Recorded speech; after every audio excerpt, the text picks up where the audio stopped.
সম্মানিত প্রশিক্ষণার্থী, আজকের পাঠে আপনাকে স্বাগত। এর আগের পাঠে আমরা একটি সৃজনশীল প্রশ্নের ক এবং খ অংশ নিয়ে আলোচনা করেছি। আজকের পাঠে আমরা সৃজনশীল প্রশ্নের গ এবং ঘ অংশ নিয়ে আলোচনা করব। গ অংশের প্রশ্নের উদ্দেশ্য হচ্ছে শিক্ষার্থী সংশ্লিষ্ট বিষয়ের তথ্য মুখস্থ ও বোধগম্য জ্ঞান বাস্তব জীবনের প্রাসঙ্গিক পরিস্থিতিতে কতটা প্রয়োগ করতে পেরেছে তা যাচাই করা।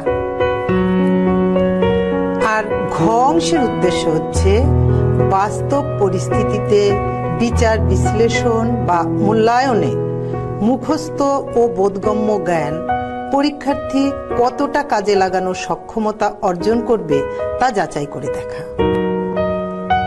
এ ধরনের প্রশ্নের সমাধান করতে হয় পাঠ্য বই থেকে ভিন্ন এবং নতুন পরিস্থিতির আলোকে, কিন্তু সংশ্লিষ্ট পাঠ মুখস্থ এবং বোধগম্য জ্ঞান কাজে লাগে।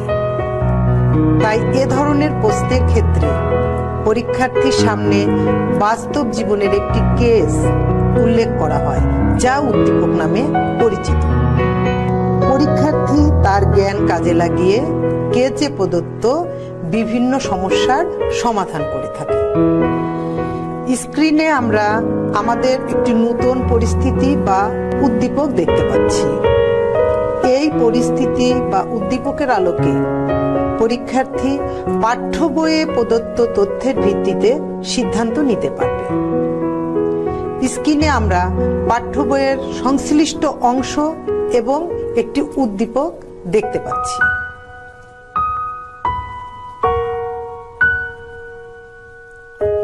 আমাদের প্রয়োগের প্রশ্নটি হতে পারে, দৃশ্য একে শেফালির মধ্যে মমতাদি গল্পের মমতাদির যে বৈশিষ্ট্য ফুটে উঠেছে তা ব্যাখ্যা করো।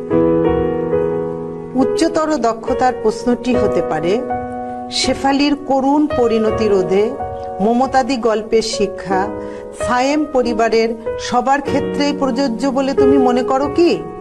যুক্তি দাও। দুটি প্রশ্নের ক্ষেত্রেই পরীক্ষার্থীকে পাঠ্য বই সংশ্লিষ্ট জ্ঞান কাজে লাগিয়ে উদ্দীপক সংশ্লিষ্ট সমস্যার সমাধান করতে হবে। এবার আমরা সম্পূর্ণ সৃজনশীল প্রশ্নটি স্ক্রিনে দেখতে পাচ্ছি, যেখানে প্রতি অংশের জন্য বরাদ্দকৃত নম্বরও রয়েছে। আপনাকে সাথে থাকার জন্য ধন্যবাদ।